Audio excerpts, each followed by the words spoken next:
दो बातें हैं इस वचन के मुताबिक। वो दो बातें यह हैं कि यीशु सबके लिए प्रार्थना नहीं करता। पास्टर डैनियल या डैनियल भाई, कहां लिखा है ये देखो, यूहन्ना 5:15-9 लिखा है कि मैं उनके लिए विनती करता हूं, सारे संसार के लिए विनती नहीं करता।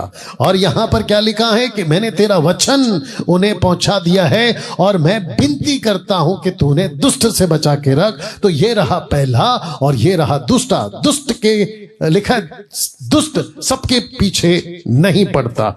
यीशु, बहुत ध्यान से सुनना, यीशु सबके लिए प्रार्थना नहीं करता। नंबर 2, दुष्ट सबके पीछे नहीं पड़ता इस वचन के मुताबिक। तो यहां पे दो बातें आपके बीच में मैं रख चुका हूं। तो यीशु सबके लिए प्रार्थना नहीं करता। तो प्रार्थना किसके लिए करता है? फिर प्रश्न उठता है, प्रार्थना उसके लिए करता है जिसके पास में वचन है, जिसके पास में वचन है।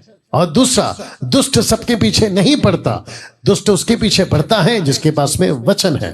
तो यीशु प्रार्थना उसके लिए करता है जिसके पास वचन है, दुष्ट उसके पीछे पड़ता है जिसके पास में वचन है। यीशु उसके लिए प्रार्थना नहीं करता जिसके पास में वचन नहीं है, दूसरे शब्दों में मिशन नहीं है।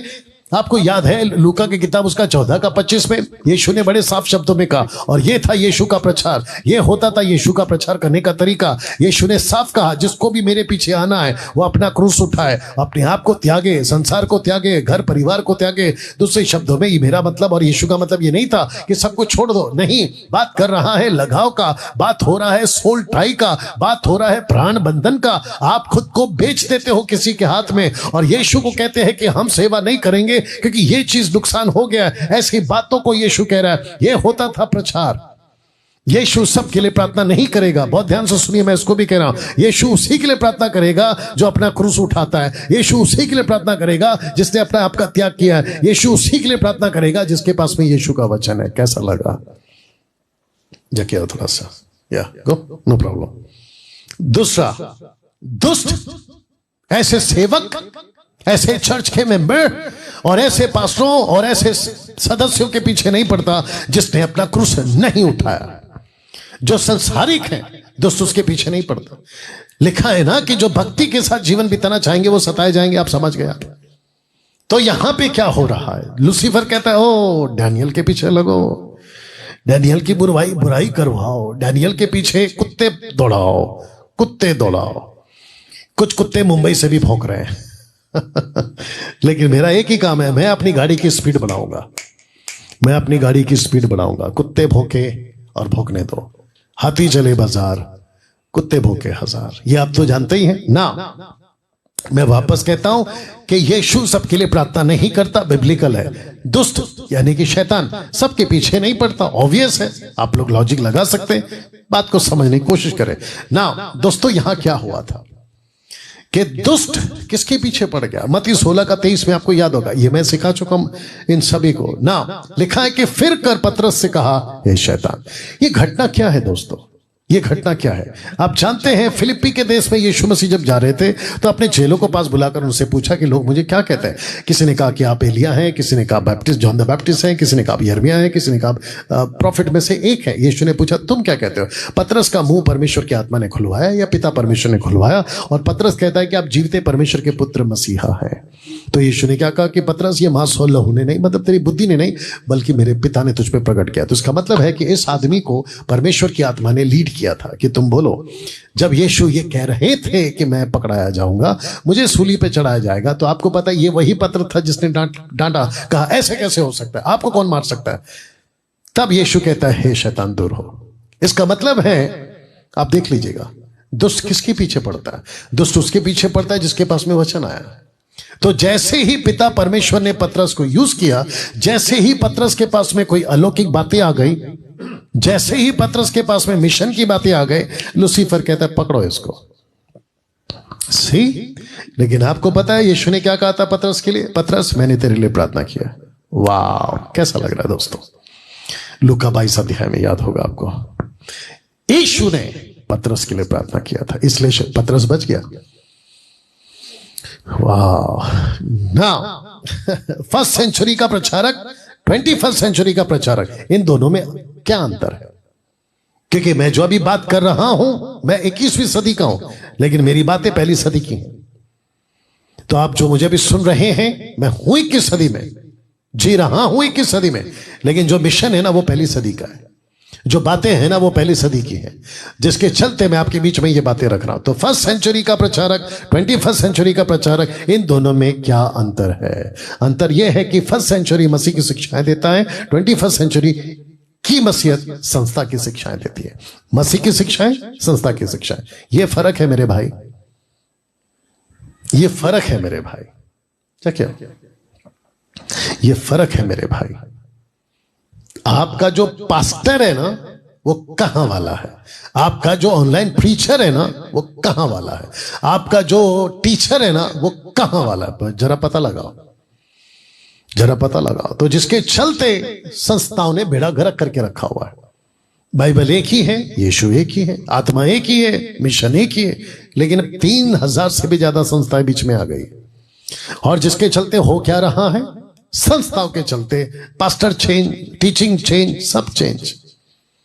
इसलिए जीसस हमेशा वार्न करते थे, शायद रखूंगा मैं आगे, इसलिए बी केयरफुल कि आप क्या सीखते हो और क्या सिखाते हो। कुछ लोगों को आजकल टीचर बनने का बड़ा शौक चढ़ा हुआ है, वापस कहूंगा डिबेट करने का बड़ा शौक चढ़ा हुआ है। आता जाता कुछ नहीं है, ABCD नहीं आती इनको बाइबल की, और ये डिबेट में बैठना चाहते हैं। ऐसे कुछ लोग हैं जो मेरे को मैसेज करते हैं कि आपसे डिबेट करना है। मैं पलटकर बोलना चाह रहा हूं, तुम्हारी औकात भी है? जिसको 18 पता है तुम 17 सिखाओगे? मेरे पीछे पीछे घूमते, सेल्फी लेते थे, और अभी मुझे कहते हो कि डिबेट करना है। हद है साहब। चलो एक आधा मान भी लिया कि भाई चलो बैठ के बात करते हैं, लेकिन उनका बकवास सुनकर मैं अपना टाइम पास क्यों करूं? और मेरे को तो पहले से ही पता है कि ये बंदा कहां तक जाएगा और कहां तक है। एनीवे, आएंगे उसके ऊपर भी फिर कभी। यीशु के प्रचारक, दुष्ट के प्रचारक, जरा स्क्रीन देख लीजिएगा, 2 कुरिन्ती 11:15। सो यदि उसके सेवक भी धर्म के सेवकों का स्वरूप धरे तो कुछ बड़ी बात नहीं। इसका मतलब है कि लूसीफर अगर स्वर्गदूत बन सकता है तो लूसीफर के दुष्टात्मा सेवक बन सकते हैं। यही तो मैं आपको बता रहा हूं। यीशु के प्रचारक, दुष्ट के प्रचारक में आप जरा फोटो देख लो, कोई अंतर नहीं है। लेकिन अंतर कब आएगा पता है? बातों में। मत्ती की किताब 7:15, यीशु ने क्या कहा? पेड़ की पहचान उसके फल से होगी। तुम उसके फलों से पहचान लोगे कि शीप है कि वुल्फ, भेड़िया है कि भेड़, तुम्हें उसकी बातों से पहचान लोगे। अब इन सभी के बीच में छत्तीसगढ़, रांची, झारखंड, वेस्ट बंगाल, पटना, जब मैं ट्रिप कर रहा था अभी, तो मैंने ये बात सिखाया था। महाराज जी, CH महाराज जी, अगर आप मुझे सुन रहे हैं अभी, अगर आप लाइव हैं, झारखंड रांची के आप कोऑर्डिनेटर हैं, और आपने एक वर्शिप टीम के सिस्टर को कहा था कि ये गाना नहीं गाना है या ये गाना गाना है। आपने एक लिस्ट बनाकर उनको दी थी, और मैंने वहां पर ये बात को रखा था। मैं आपको बताऊं, इफिसियों 5:10 क्या कहता है? परखो कि प्रभु को क्या भाता है। इंग्लिश में लिखा है finding out what is acceptable to the lord. What is acceptable to the lord. दूसरे शब्दों में आपको पता लगाना है कि प्रभु जी आपको क्या पसंद है। आजकल क्या चल रहा है मैं आपको थोड़ा सा बता देता हूं, फिर मैं आपको एक छोटा सा एग्जांपल रखूंगा। और जितने 380 लोग देख रहे हैं, मैं चाहता हूं कि खूब शेयर करें और दूसरों को भी बांटें ना। आजकल क्या चल रहा है जल्दी से बता देता हूं। आपको पता है गाने बन रहे हैं अपनी मर्जी से, उनका जो दिमाग कहता है ना, देखिए इंसान कौन है? शरीर है। इंसान कौन है? पतन किया हुआ है। इंसान कौन है? आदम का स्वभाव है। लेकिन जब तक परमेश्वर का आत्मा उसका जीवन नहीं बदलता, उसका माइंड को रिन्यू नहीं करता, वो नया नहीं बनता, वो यीशु के दिमाग में अपने आप को नहीं डालता, 1 कुरिन्ती 2:16, मसीह का मन नहीं रखता, वो मसीह की बातों को ना तो परख पाएगा, ना तो जान पाएगा, और अपने दिमाग से वो जो लिखेगा वही गाएगा। वचन कहीं और, गीत कहीं और, वचन कहीं और, म्यूजिक कहीं और, वचन कहीं और, प्रचार कहीं और, वचन कहीं और, चर्च कहीं और। और उसके चलते होता क्या है? ये वचन बीच में आता है कि तुम वो कर रहे हो जो तुमको भाता है, तुम वो कर रहे हो जो तुमको ठीक लग रहा है। परमेश्वर की आराधना के खिलाफ है डैनियल भाई? बिल्कुल नहीं। परमेश्वर की आराधना आराधक के तरीके से नहीं, परमेश्वर की आराधना परमेश्वर के तरीके से आराधक करे। यह है तगड़ा जवाब। क्या बात है। इसको पॉज करके या रिवाइंड करके फिर से सुन लेना, अब वापस नहीं आएगा जो मैंने बोला। You understand?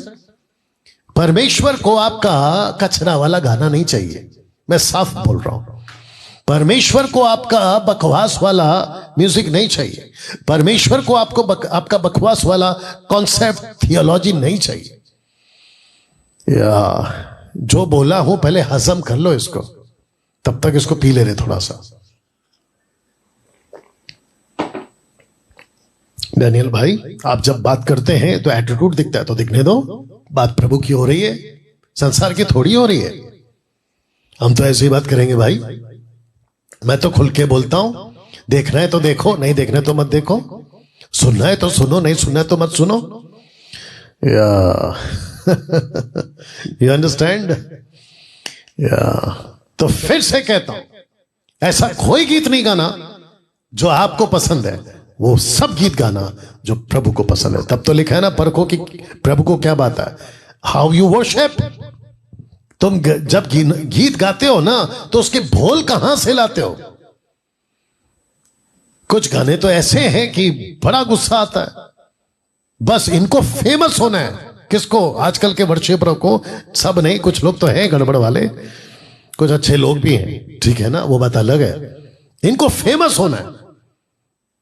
फ्लाइट का टिकट, जब ऑर्गेनाइजर्स का फोन आता है तो कहते हैं कि मेरा गाना फेमस हो गया है। फिर वो ऑर्गेनाइजर कहता है कि भाई आपको हमारे 3 दिन के वर्शिप में, कॉन्सेप्ट में आपको बुलाना चाहते हैं, आपकी मीटिंग में आपकी वर्शिप होगी, ऐसा करके बुलाते हैं। तो कहते हैं कि साहब हमारा डिमांड है, फ्लाइट के टिकट देना होगा, अच्छा होटल करना होगा, आपको इतना पैकेट देना होगा। बेड़ा गर्क। ऐसे सिंगर्स, ऐसे गॉस्पल वर्शिपर्स, बाप रे बाप रे बाप रे। अभी तो कम है साहब, आने वाले दिनों में और आएंगे। ये जानते हो कैसे फैलेंगे? सड़े घाव की तरह। जैसा सड़ा घाव बॉडी में फैलता है ना, वैसे फैल रहे हैं ये लोग आजकल। अब तो हम झेल ही रहे हैं, आगे का जो जनरेशन आएगा पता नहीं उनको कैसे झेलेगा, इसलिए तो तैयारी कर रहे हैं। ये वीडियोस को हम इसलिए बनाते हैं ताकि अगली पीढ़ी, अगर यूट्यूब का ये प्लेटफॉर्म उपलब्ध कराता रहेगा मेरी टीचिंग को, तो मैं समझता हूं कि आने वाली जो पीढ़ी है ना, वो बड़ी मजबूत होगी इन शिक्षाओं के क्षेत्र में। गीत ऐसे होते हैं, फिर से भर दे, आत्मा उतरा हमको भर। मैं इन सभी से पूछना चाहता हूं, वर्शिपरों से और साथ ही साथ उन सेवकों से, कि यार ये लाते कहां से हो कॉन्सेप्ट? इसके अंदर एक भी जगह पे अगर लिखा हो किसी भी सेवक ने परमेश्वर का आत्मा स्वीकार करने के बाद कि मुझे फिर से भरो, नेवर, कभी नहीं मिलेगा, कभी नहीं मिलेगा। तो फिर आप लोग कहां से लेकर आते हो ये कॉन्सेप्ट? चर्च के ऊपर अभी कितना वीडियो देखा है मैंने, मेरे को तो आते रहता है। वो कोई लाल कपड़े वाला है, मेरा कल चमत्कार मिनिस्ट्री का नाम पता नहीं क्या रखा है, लाल कपड़ा, पादरी का लाल कपड़ा, समझ गया ना, ऊपर से लेके पूरा वन ड्रेस, गले में क्रॉस, पता नहीं कहां कहां क्रॉस, थोड़ा बुड्ढा टाइप का है वो, हाथ रखता है, मछली की तरह तड़प रहे होते हैं बच्चे, छोटे छोटे बच्चे स्टेज के ऊपर। ये सब नहीं है बाइबल के अंदर। तो परखो कि प्रभु को क्या भाता है। तो ये जब सिखा रहे थे तो मैंने नादाब और अबीहू का और उसके पापों का, और क्या पाप किया था उसकी बात की थी। तो मैं आपको भी जल्दी से बता दूं, ये इन्होंने ऊपरी आग की आरती या अर्पित किया, अर्पित बोलेंगे, दे वर्शिप्ड विथ स्ट्रेंज फायर। मैं इसके ऊपर खुल के प्रचार कर चुका हूं, आप लोग जानते हैं। ये हारून के 2 बच्चे हैं। आइए पढ़ते हैं व्यवस्था 10 का 1, लेविटिक्स चैप्टर 10 वर्स 1। लिखा है कि तब नादाब और अबीहू नामक हारून के 2 पुत्रों ने अपना अपना धूप दान लिया, उसमें आग भरी, अपनी तरफ से धूप दान लिया, अपनी तरफ से आग भरी जो कि इजाजत नहीं थी, उसमें धूप डालकर उस ऊपरी आग का, इंग्लिश ट्रांसलेशन में है अनऑथराइज, अनएक्सेप्टेबल, ऊपरी आग का जिसका आज्ञा यहोवा ने नहीं दी थी, यहोवा के सम्मुख अर्पित की। दे वर्शिप्ड विद स्ट्रेंज फायर। आजकल क्या चल रहा है? जो कर रहा है मन में आ रहा है गाते रहो, ऊपर से प्रभु को बोलते हैं मैं आया हूं तू सुन, मैं आया हूं तू सुन। ऊपर से परमेश्वर बोलते हैं बेटा नॉट पॉसिबल, मैं तेरा कचरा नहीं सुनूंगा, मैं तेरा बकवास नहीं सुनूंगा। वाह। अब ये जब कर रहे थे तो क्या हुआ? लिखा है यहोवा की आग आई और दोनों को भस्म कर दी। कहां लिखा है? वचन 2 में। आइए पढ़ते, तब यहोवा के सम्मुख से आग निकली, उन दोनों को भस्म कर दिया और वे यहोवा के सामने मर गए। आपको पता है परमेश्वर कैसा है? तब भी आज भी हिब्रू चैप्टर 13 वर्स 8। कुछ लोग कहते हैं नहीं नहीं हम तो अनुग्रह के युग में। तो मेरे बेटे, मेरे भाई, मेरी बहन, मिल्क ड्रिंकिंग क्रिश्चियंस, बहुत ध्यान से सुनो। परमेश्वर आज कल युगानुयुग एक सा है, वो कभी नहीं बदलता। अगर उसको तब गुस्सा आता था तो अभी भी आएगा, अगर उसको गुस्सा अब और तब आएगा तो आगे भी आएगा। वो सब बर्दाश्त कर सकता है, लेकिन उसके खिलाफ जाना वो बिल्कुल बर्दाश्त नहीं करेगा। और वो भी तुम उसके जगह पे खड़े होकर बकवास करोगे, कैसे बर्दाश्त होगा बताइए। या जब इसके दोनों बच्चे मर गए तो मूसा ने हारून से कहा चुप, ये देखो चुप, बिल्कुल सवाल नहीं करना, क्योंकि जिसकी आज्ञा परमेश्वर ने दी ही नहीं, जिस तरीके से परमेश्वर ने उसको बोला ही नहीं था काम करो, तो उसको पवित्र नहीं जाना, उसकी महिमा नहीं की, और उसके दोनों बच्चे मर गए। और ये सुनते ही हारून हो गया चुप। और इसलिए मैं कहता हूं कि जब आप मेरा वीडियो देखते हो, मेरी टीचिंग सुनते हो, और अगर बात समझ में नहीं आती है तो हो जाओ चुप। मैं आपको बताऊं आजकल मैं क्या करता हूं, मैं आपको बताता हूं। अगर मैं यहां दिखा पाया बेटा, अगर मेरे को उसमें दिखेगा तो बता देना, ठीक है ना। एक सेकंड, हाँ मैं आपको एक वीडियो बता दूं। मेरा एक वीडियो खूब चल रहा है, 70-72 हजार के आसपास लोग उसको देख चुके हैं। तो वो वीडियो अगर यहां खुल जाए, हाँ खुल गया शायद, आ गया आ गया आ गया। ये देखिए 73 के दिख रहा है क्या बेटा? 73 के दिख रहा है? अच्छा ये छोटा वाला नहीं दिख रहा। अब देखिए मैं आपको बताऊं कि ये लोगों ने कमेंट्स क्या किया है। इनके कमेंट्स को थोड़ा सा रखते हैं, एक सेकंड।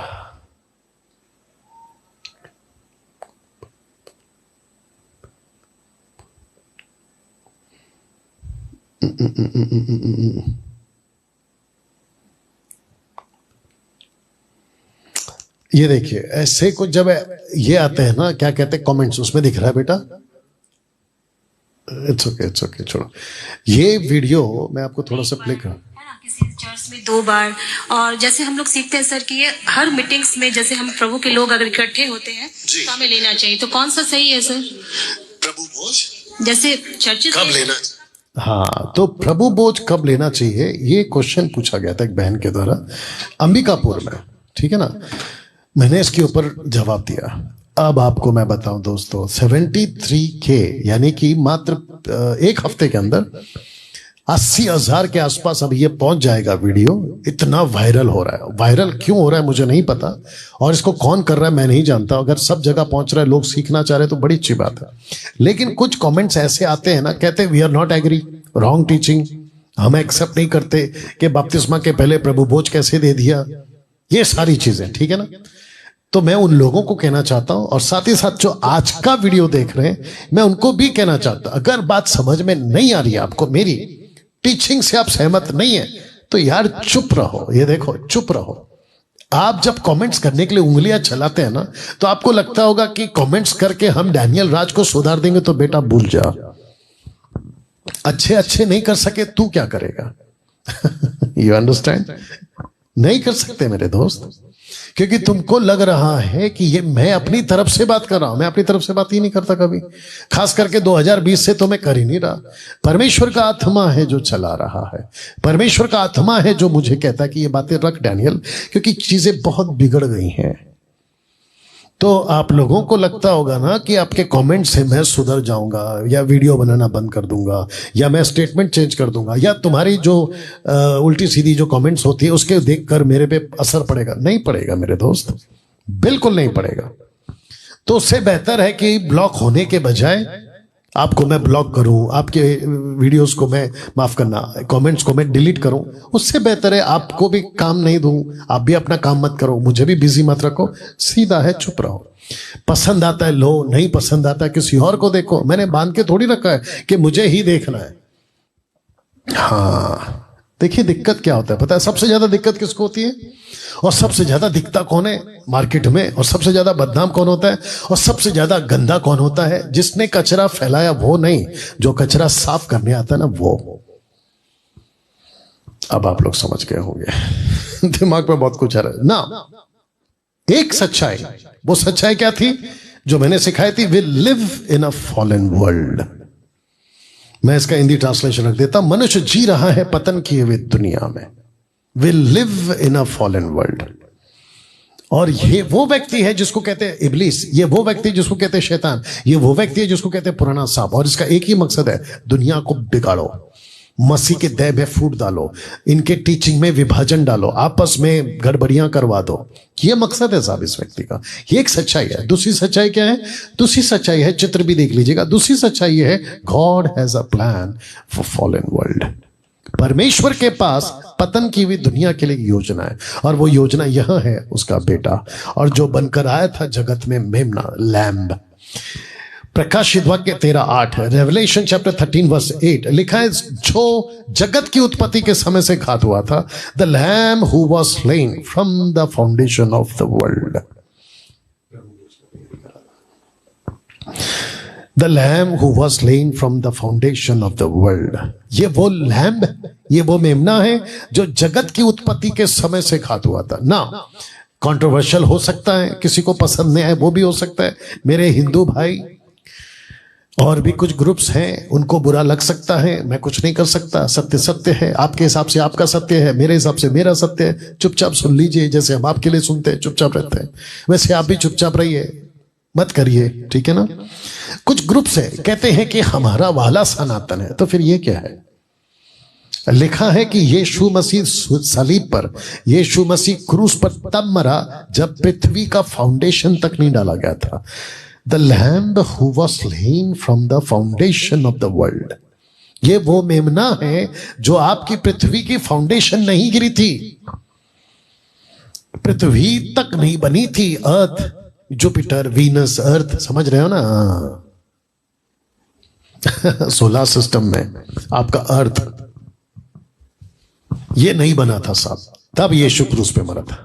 तुम सनातन की बात करते हो। एनीवे, क्या कर सकते हैं। 1 कुरिन्थियों 2:2, क्योंकि मैंने ये ठान लिया था कि तुम्हारे बीच यीशु मसीह वरना क्रूस पे चढ़ाए हुए मसीह को छोड़ किसी बात को ना जानो। तो पौलुस को पता चल गया था, मेरी पूरी जिंदगी में खपा दूंगा, खपा ना समझते ना, खत्म कर दूंगा इसी मेमने का प्रचार करके। डैनियल राज ने भी यही तय कर लिया है कि पूरी जिंदगी खपा दूंगा, मतलब खत्म कर लूंगा इसी मसीहा का प्रचार। तब लिखता है कि ठान लिया। और आपको याद है ना, मैंने क्या कहा था, पौलुस ने क्या कहा था, मैं डंके की चोट पे बिना रोक टोक प्रचार करता हूं मसीहा की बातों का। चलिए, क्योंकि अभी बात निकली है तो बोल ही देता हूं। मैं वो व्यक्ति हूं जिसको घमंड है मसीहा यीशु का प्रचारक होने का, मुझे घमंड है।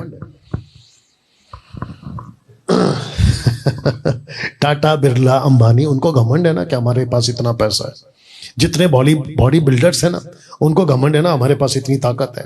जितने भी एक्टर्स है ना, उनको घमंड है ना कि हम तो बहुत खूबसूरत है। रेडी, गुड, ला के रख देना, यहां पे रख देना। वैसे मुझे घमंड है। किसका? जिसने ताकत बनाई, किसका? जिसने दुनिया बनाई, किसका? जिसने खूबसूरती बनाई, किसका? जिसने पूरे पैसे दिए। तो सोच के देखो, जिसके पास पैसा है ना, उसके पास सिर्फ पैसा है। जिसके पास ताकत है ना, उसके पास सिर्फ ताकत है। जिसके पास खूबसूरती, उसके पास सिर्फ खूबसूरती है। मेरे पास में वो वाला है जो सब कुछ को देता है। तो मुझे कितना घमंड होना चाहिए। अब आगे बात समझ में या? तो पौलुस कहता है, मैंने तो ठान लिया, क्रूस की बातों को छोड़ मैं किसी और बात को जानूंगा ही नहीं। संसार मेरी नजर में क्रूस की वजह से कचरा है, मैं इंपॉर्टेंट देता ही नहीं हूं संसार को, ऐसा कहता है। जैसे पौलुस ने ठाना, वैसे शैतान ने भी ठान लिया है। क्या है पता है? ये देखो नीचे 2 कुरिन्थियों 4:4 कहता है, मैंने भी ठान लिया है कि अविश्वासियों की बुद्धि को अंधा करते बैठूं। दोस्तों, कैसा लग रहा है? मैं जानता हूं कि 8 बज चुके हैं, लेकिन थोड़ा बर्दाश्त करिए, ठीक है ना। अब लूसीफर लोगों की बुद्धि को अंधा कर रहा है, बट प्रश्न उठता है कैसे? देख लीजिएगा कैसे। लिखा है, डिनोमिनेशन के प्रचारकों को लाकर, डिनोमिनेशन के प्रचारकों को लाकर। तो ये क्या करता है? हाँ, वहां से रख दीजिए। ये क्या करता है? ये संस्थाओं के प्रचारकों को मनचाहा तरीके से ये लोगों को गड़बड़ में डालता है ना। दोस्तों, आज प्रभु भोज है, उसकी तैयारी करके रखिएगा, ठीक है ना, जैसे मैंने यहां कर लिए ना। एक वचन पढ़ते, मत्ती 5:19। जी हाँ, मैं इसी की बात कर रहा था। इसलिए जो कोई इन छोटी सी छोटी आज्ञा में से किसी एक को तोड़े, वैसे ही लोगों को सिखाए, वह स्वर्ग के राज्य में सबसे छोटा कहलाएगा। परंतु जो कोई इनका पालन करेगा और उन्हें सिखाएगा, वह स्वर्ग के राज्य में महान कहलाएगा। आपको छोटा बनना है कि महान? और याद रखो, ये बाइबल की लैंग्वेज है। छोटा का मतलब ये नहीं कि आप स्वर्ग के राज्य में एंट्री कर जाओगे लेकिन छोटा बन के रहोगे ना। छोटा का अलग मतलब होता है। You understand? तो सारा खेल किसका है? सिखाने का। सारा खेल किसका है? समझने का। जी हाँ, आज 90% जो प्रचारक है ना, they are not like Christ preachers. मतलब क्राइस्ट लाइक प्रीचर तो वो प्रीचिंग तो वो करते ही नहीं है, बल्कि डिनोमिनेशन प्रीचर्स है। आज 90% क्राइस्ट लाइक प्रीचर्स नहीं है। They are not like Christ, how Christ is to preach. ऐसे नहीं है ये लोग, ये डिनोमिनेशन वाले हैं। कहते हैं भाई हमारे में तो नहीं चलता। भाई तेरे में क्या चलता नहीं चलता डब्बे में डाल, यीशु में क्या चलता है वो बता और वही सिखा। You understand? मैं जब कन्वेंशन में जाता हूं, क्रूसेड्स में जाता हूं, मीटिंग्स में जाता हूं, ऑर्गेनाइजर जब बुलाते हैं, मैं उनको एक ही चीज कहता हूं, सर नमक मिर्ची बर्दाश्त कर लूंगा, कम हो या ज्यादा हो। आपने होटल कैसे किया है बर्दाश्त कर लूंगा, आप ऑफरिंग क्या देते हैं बर्दाश्त कर लूंगा, लेकिन पुलपिट पे वचन के साथ गद्दारी करो ये बर्दाश्त नहीं करूंगा। डंके की चोट पे प्रचार करूंगा, वो चाहे ऑनलाइन हो या फिजिकल हो, जिसको कहते हैं फेस टू फेस ना। एक सबसे बड़ी मुसीबत ये है, ऐसे लोग, ये लोग क्या करते, कहते कि भाई हमको तो वही लोग पसंद है जो हमारी खुजली मिटाए। तो जिसके चलते ये लोग मुझ जैसों को नहीं सुनते। किसको फर्क पड़ता है? किसको फर्क पड़ता है? आपको एक साफ साफ बोल दूं, बहुत ध्यान से सुनना। अगर मुझे सुनना है, यानी डैनियल राज को सुनना है, आपको मन बनाना पड़ेगा। अगर आप कहोगे कि आप हमारे हिसाब से बात करो तो भैया टाटा बाय बाय नमस्ते, हम नहीं करेंगे तुम्हारे हिसाब से प्रचार, हम यीशु के हिसाब से प्रचार करेंगे। तो ऐसे खुजली वाले लोग अपने अपने तरीके से उपदेशक बटोरते हैं। ये कौन है पता है? इनको आशीष की बातें सुनना अच्छा लगता है, इनको चमत्कार की बातें सुनना अच्छा लगता है। मैं आपको बताऊं, पंजाब में, महाराष्ट्र में, अफ्रीका में ऐसे कुछ ग्रुप्स हैं, ऐसे कुछ सेवक हैं जिनको ऐसे लोगों की खुजली मिटाने के लिए लूसीफर ने मंच पे खड़ा रखा हुआ है। अब बताओ, बस फर्क इतना है कि मैं नाम किसी का नहीं लेता, और अगर जिस दिन मैंने नाम और फोटो दिखाना शुरू कर दिया ना, धज्जियां उड़ा दूंगा। तो जो मेरा नाम और मेरा फोटो रख के वीडियो बनाते ना, तुम अपने आप को बहुत बड़ा ओवर स्मार्ट समझते होगे। अगर मैंने भी करना शुरू किया फिर क्या होगा? बस फर्क इतना है कि मैं कीचड़ साफ करने आया हूं, कीचड़ उछालने के लिए नहीं। आगे समझदार हैं तो समझ जाइए। तो इनको आशीष की बातें पसंद है, चमत्कार की बातें पसंद है, उनको यही अच्छा लगता है। मरकुस 7 कहता है, ये लोग होठों से तो मेरा आदर करते हैं, उनका मन मुझसे दूर रहता है। इनको परमेश्वर नहीं चाहिए, बल्कि यीशु का नाम का फायदा उठाना है, अपनी जरूरत के लिए प्रभु के पास आना। गलत बात है। इन दोनों की खूब जमती है। ये देखो, फर्स्ट सेंचुरी के प्रीचर्स, इन दोनों की खूब जमती है, इनको बड़ा पसंद है ये लोग। लेकिन हम जैसे लोग इनको पसंद नहीं है साहब। और फिर कहूंगा, किसको फर्क पड़ता है? किसको फर्क पड़ता है? हम तो चलेंगे यीशु के पीछे, और जब हम यीशु के पीछे चल रहे होंगे तो हम पीछे मुड़कर नहीं देखेंगे। आपको पता है यीशु ने क्या कहा? मत्ती 24वें अध्याय में यीशु ने कहा, रिमेंबर द लॉर्ड्स वाइफ। लूत की पत्नी को याद रखो। क्यों? क्योंकि लूत की पत्नी वो थी जो पीछे मुड़कर देख ली थी।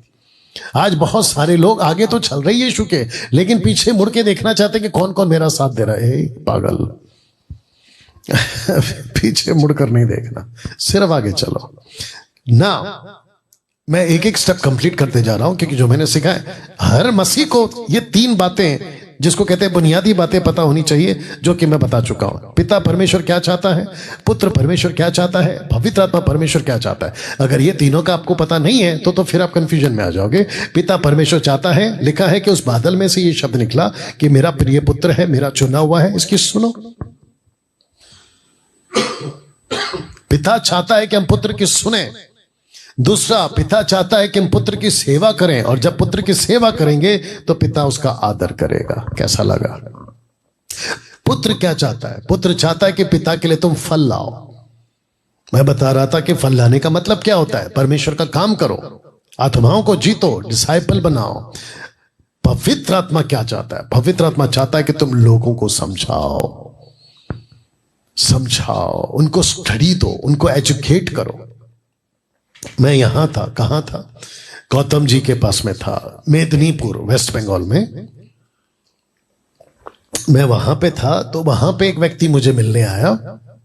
कहता है कि डैनियल भाई, मूर्ति पूजा के बारे में जल्दी से किसी को नहीं सिखाना है, उसको वह जैसा कर रहा है करने दो।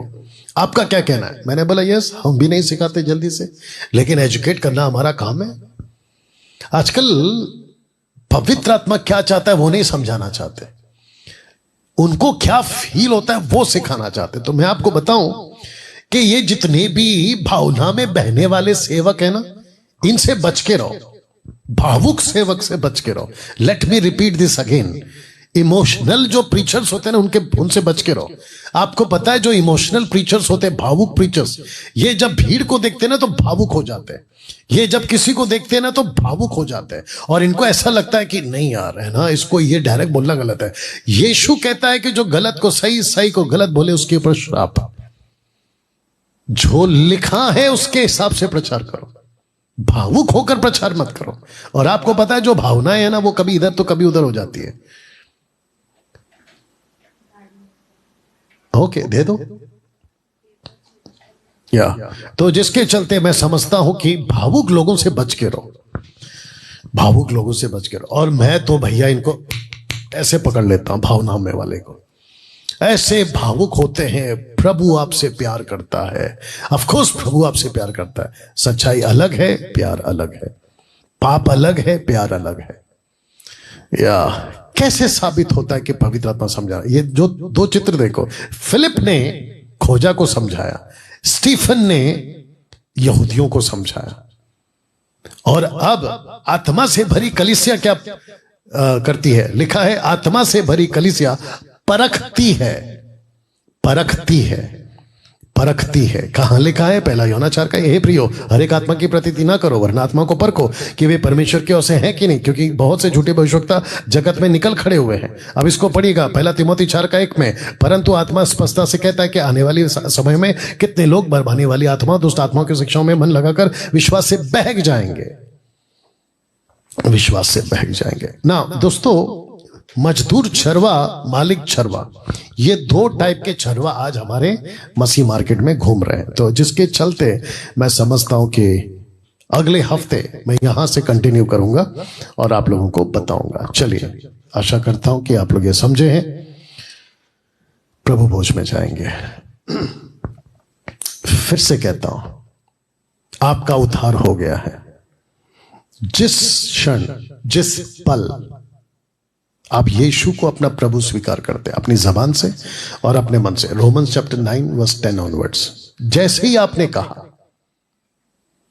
कि मैं यीशु को स्वीकार करता हूं, अपने मुंह से यीशु को कबूल करता हूं, एक्सेप्ट करता हूं, उसी पल आपका उद्धार हो जाता है।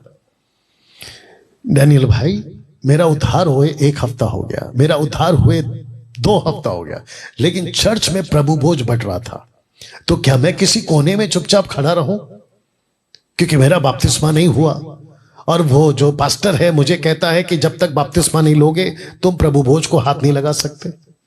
तो मैं ऐसे पास्टर से फिर पूछूंगा, तभी तो मैं टीचिंग में भी पूछा था, कहा था, तुमको किसने हक दिया कि उस व्यक्ति का या दासी, लड़का लड़की जो भी है, वो पुरुष स्त्री, जिसका उद्धार हो गया है, जिसको समझ आ गया है दुनिया क्या है, प्रभु क्या है, और बपतिस्मा आज नहीं तो कल होगा ही होगा। मैं बपतिस्मा के खिलाफ नहीं, देना चाहिए, मैं मानता हूं, लेकिन अभी उसका बपतिस्मा का डेट नहीं आया, 1 महीना लग सकता है, 2 महीना लग सकता है, तो उसको प्रभु बोझ से वंचित कैसे कर सकते हैं? उसको कैसे कह सकते हैं कि नहीं नहीं इसको हाथ नहीं लगाना? ये क्या है? पहली बात तो आप समझे, ये क्या है? यीशु का शरीर, रोटी मतलब यीशु का शरीर, दाखरस मतलब यीशु का लहू। तो जिसका उद्धार हुआ है ओरिजिनली, वो यीशु का मांस खा चुका है। आत्मिक बातें बाहर लोग नहीं समझेंगे, वो यीशु का लहू पी चुका है। तो जो आत्मिक तौर पे, आत्मिक तरीके से मांस और लहू खाकर उसका उद्धार हो चुका है, तो ये जो प्रतीक है, तुम्हारी हिम्मत कैसी होती है उसको रोकने की कि तुम इसको हाथ नहीं लगा सकते? इसलिए कहा था कि संस्था वाले हैं ना, इसलिए गड़बड़ करते हैं। तो ये संस्था वालों के चक्कर में आप प्रभु तक को जो है बगावत कर बैठते हो। सोच के देखिए न्याय के दिन तुम्हारी क्या हालत करेगा वो। बट एनीवे, हमारी तो आंख खुली है, इसलिए हम ये बातों को नहीं मानते, लेकिन फिर कहता हूं कि देर सवेर बपतिस्मा ले लीजिएगा। बट आइए, अगर आपका बपतिस्मा नहीं हुआ है, आप इसमें शरीक हो सकते हैं। आइए प्रार्थना करते हैं। अनुग्रहकारी पिता, यीशु के नाम से तेरा सेवक होने के चलते वचन कहता है कि जिस रात तू पकड़ाए जाना वाला था, रोटी लेकर धन्यवाद दिया, थोड़ा और कहा खाओ, ये मेरा शरीर है जो तुम्हारे पापों के लिए और तुम्हारे लिए दिया जाता है। आपने कटोरा लिया, कहा इसको पियो, ये तुम्हारी लहू में नई वाचा है, इसको पिया करो। आपने पौलुस से कहा जब जब इकट्ठे होते हो मेरे मृत्यु के लिए, स्मरण के लिए, प्रचार के लिए इसको खाओ और पियो। प्रभु जी, हम याद करते हैं, स्मरण करते हैं कि आप कौन थे, क्या थे, क्या किया था। धन्यवाद, आपकी मेज में आकर खाने पीने का अवसर आपने दिया। प्रभु जी, अभी जितने लोग शरीक हो रहे हैं अपने अपने घर में, उन सभी को इसी वक्त इस योग्य बनाकर आपके साथ खाने का सौभाग्य आप दीजिए। आपको महिमा देते हैं, ये प्रार्थना यीशु के नाम से मांगते हैं, आमीन। जी दोस्तों, आप तोड़ सकते हैं, एक टुकड़ा खा सकते हैं, इसको पी सकते हैं।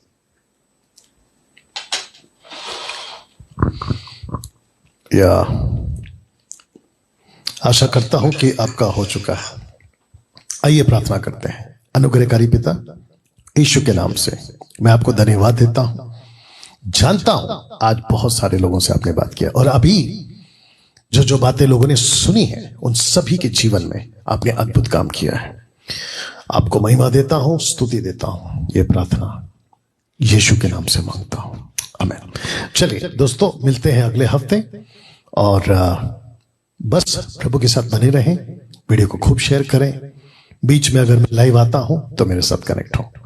प्रभु आपकी सहायता करें। अपना ख्याल रखें। जय मसीह।